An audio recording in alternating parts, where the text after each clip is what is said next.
Bismillahirrahmanirrahim. Assalamualaikum warahmatullahi wabarakatuh. Alhamdulillah, asyhadu an la ilaha illallah wa asyhadu anna Muhammadar Rasulullah. Allahumma sholli ala sayyidina Muhammad wa ala ali sayyidina Muhammad wa ala alihi wa ashabihi ajmain amma ba'du. Wa qala Allah ta'ala fil Qur'anil Karim, a'udzu billahi minasyaitonir rajim. Bismillahirrahmanirrahim. Inna anzalnahu fi lailatul qadar wa ma adraka ma lailatul qadar. Lailatul qadar khairum min alfi syahrin tanazzalul malaikatu wa ruhu fiha bi izni rabbihim min kulli amrin salam. Ia hatta matla'il fajr. Para wargi pepeling ati panggugah rasa, alhamdulillah dina kesempatan siang ieu urang sadayana teu karaos parantos ngalaksanakeun ibadah saum Ramadan dina dinten anu ka-21. Anu teu aya sanes dinten ka-21 ieu mangrupikeun bagian fase katilu dina sasi Ramadan anu disebat fase ibtu minan nar. Hartosna pambebasan tina sina neraka. Mawi dina kesempatan 10 dinten anu terakhir ieu hayu urang pageuhkeun, urang pancekeun paniatan urang, urang istiqomahkeun ibadah urang, sangkan naon sangkan urang kagolongkeun hamba-hamba Allah anu kalebetkeun dibebaskeun tina sina neraka naon. Oge dina 10 dinten terakhir ieu aya kaistimewaan ku Allah dipasikeun ka urang sadayana salaku umat Islam anu iman anu ngalaksanakeun saum Ramadan nyaeta ku ngalaksanakeun atanapi ku lungsurna malam Lailatul Qadar atanapi malam anu dimuliakeun ku Allah Subhanahu wa taala. Naon ari malam Lailatul Qadar teh? Di mana eta wengian, di mana eta malam urang ibadah dilipat gandakeun nilaina sami jeung 1000 bulan.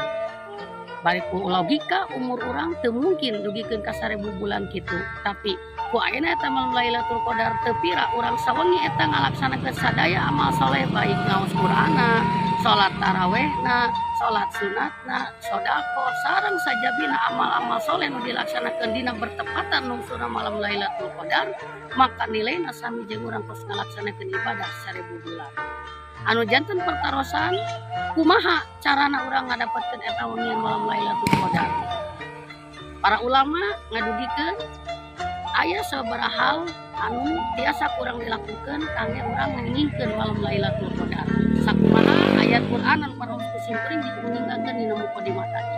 Hiji, di mana-mana urang yang nginginkeun malam Lailatul Qadar kuncina nu kahiji al-lail. Naon ari al-lail teh?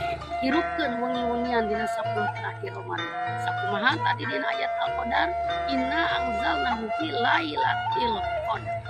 Bahwa malam Lailatul Qadar teh ya turunna dina wengian malam dina wengi janten hirupkeun wengi-wengian urang dina 10 terakhir Ramadan kunaon?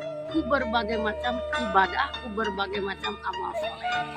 Nu kadua, upama urang aya nginginkeun Lailatul Qadar, nu kadua nyaeta naon? Wal malaikah jeung selipkeun dina sikap urang dina hati urang sifat-sifat malaikat. Karena dina malam Lailatul Qadar tanazzalul malaikatu waruh, yen Allah ngalungsurkeun malaikat ka alam dunya. Naon ari sifat malaikat? Hiji, sami'na wa ata'na. Di mana-mana nguping parentah Allah wa ata'na maka tuluy taat. Tah, dina wengian eta mah urang tong loba catur, tong loba carita naon nu diperintah ku Allah, ibadah maka ibadah, tong loba pertanyaan, tong loba itu. Nu salajengna sifat malaikat naon? Malaikat tidak makin cahaya. Usahakeun dina wengian eta urang sing tiasa janten penerang kanggo wargi-wargi kanggo dulur-dulur urang sanesna penerang dina jalan kasaya. Nu salajengna naon ari sifat malaikat? Sifat malaikat nyaeta nu salajengna salamun hiya hatta matla'il fajr, memberikan salam keselamatan kedamaian hartosna urang dina wengian eta sing tiasa nyanak diri urang memberikan kedamaian kepada orang lain, memberikan keselamatan kepada orang lain. Intina dina wengian 10 hari terakhir Ramadan tong loba pacogregan, tong loba pasea boh suami istri, boh kulawarga jeung papada jeung tatangga jeung sagala rupa, pokona hindari pertikaian, hindari pertengkaran. Lahirkan rasa kedamaian di lingkungan urang sadaya. Tah ieu salah satu perkara anu bakal nyengingkeun urang Lailatul Qadar. Janten kahiji hirupkeun wengi-wengian dina 10 terakhir Ramadan. Nu kadua miliki sifat malaikat.